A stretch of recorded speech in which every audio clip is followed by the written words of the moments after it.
These ancient myths are all about sex and violence. You know, somebody getting their head or some other body part lopped off. What's specifically cool about Greek mythology is that the gods and the goddesses are so human.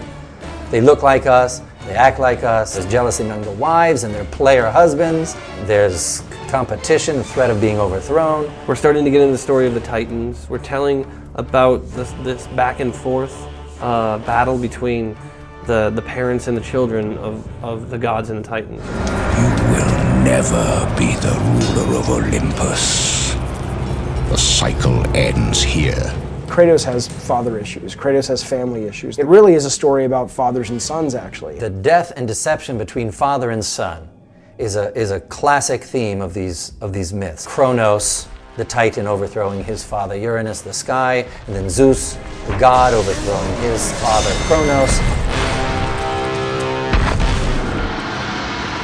There's always going to be purists. Certainly there are aspects of God of War which certain classicists will probably find inaccurate, but they are overlooking the fact that mythology is really the first form of entertainment.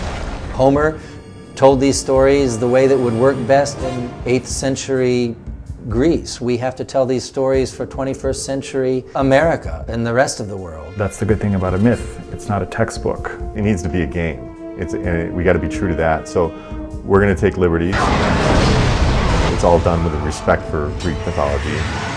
You know, success isn't going back to obscure texts that deal with Greek mythology. It was more about what do people actually associate with these gods and these characters based on maybe what you had heard about Greek mythology as a kid or from watching movies and things like that. I have lived in the shadow of the gods for long enough.